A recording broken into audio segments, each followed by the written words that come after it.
Hello everyone, welcome to Smart Learning Academy. Subject, verb, object, adverb ये German फिक्रे में किस तरतीब से आते हैं, इसके रूल्स क्या हैं? अगर आप एक प्रॉपर जर्मन सेंटेंस बनाना चाहते हैं तो ये रूल्स सीखना होंगे। ज़ट्सबाउ, जिसे उर्दू में हम फिक्रे की तरतीब और इंग्लिश में सेंटेंस स्ट्रक्चर कहते हैं, हमारी आज की वीडियो का मौजू है। इसमें हम आज सब्जेक्ट और वर्ब की पोजीशंस सीखेंगे। आइए पहले एक नज़र जर्मन सेंटेंस और उसकी इकसाम पर डालते हैं। हाउप्टसैट्स यानी असली या मरकजी फिक्रा, ऐसा सेंटेंस जो अकेला मुकम्मल मायने देता है, जिसमें सब्जेक्ट और वर्ब हो। इसकी 3 इकसाम हैं। नंबर 1, आउसज़ागेसैट्स यानी बयानिया या सादा फिक्रा जो सवालिया ना हो। नंबर 2, वेफ्रागे यानी W वर्ड से शुरू होने वाला सवालिया फिक्रा। W वर्ड्स जैसे वी, कैसे, वारुम, क्यों, वो, कहाँ, वन, कब वगैरह। नंबर 3 पर है या नाइन फ्रागे यानी ऐसा सवालिया फिक्रा जिसका जवाब हाँ या नहीं में दिया जा सके। आउसज़ागेसैट्स में सब्जेक्ट और वर्ब की पोजीशन सीखते हैं। वजाहत के लिए सब्जेक्ट को ग्रीन और वर्ब को ऑरेंज कलर से हाईलाइट किया गया है। एक सेंटेंस लेते हैं।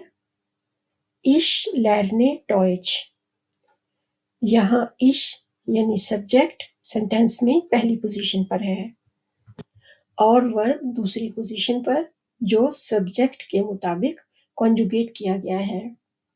इसकी तफसील हम आगे सीखेंगे। दूसरा सेंटेंस है Sie wohnt in Berlin, यहाँ भी सब्जेक्ट पहली पोजीशन पर और वर्ब दूसरी पोजीशन पर है। आगे है Heute bin ich in Berlin, यहाँ वर्ब दूसरी पोजीशन पर ही है लेकिन सब्जेक्ट इश तीसरी पोजीशन पर आ गया है।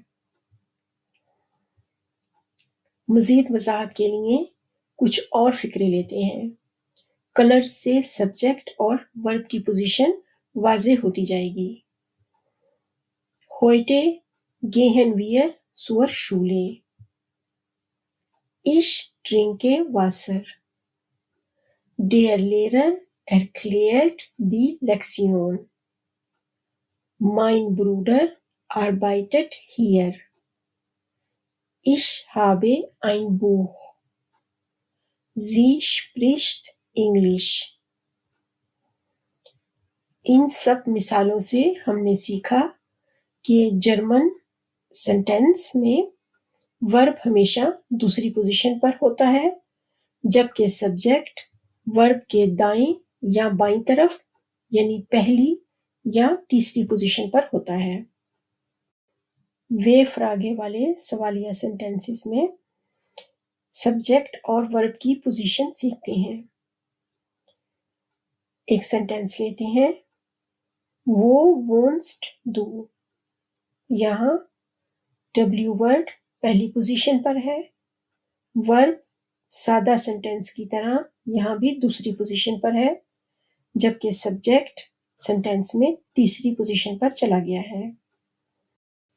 एक और सेंटेंस लेते हैं।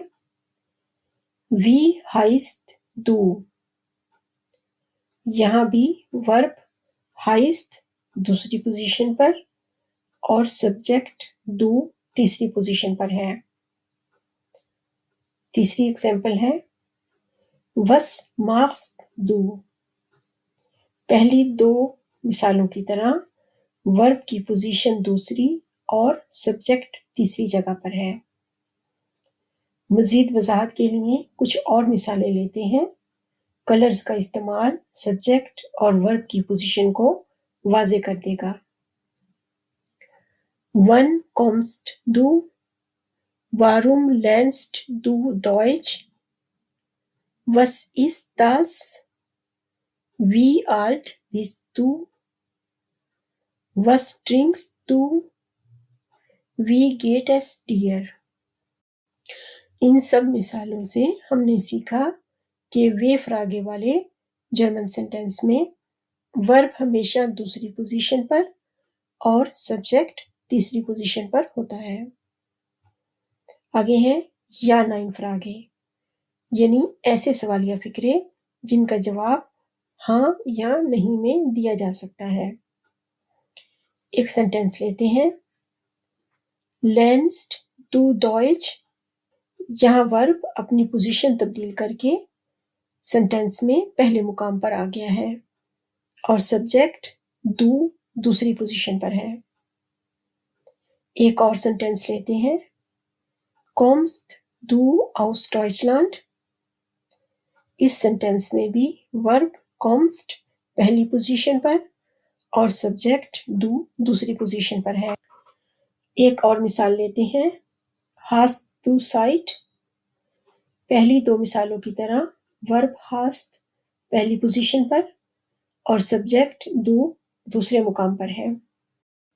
مزید وضاحت کے لیے کچھ اور مثالیں لیتے ہیں، ٹرنکسٹ ڈو کافے، گیسٹ ڈو zur Schule، arbeitest du hier، wohnst du in Berlin، sprichst du Englisch، magst du Musik۔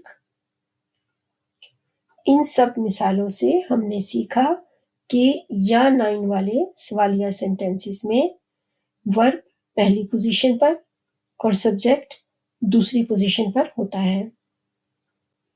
Dankeschön. Tschüss.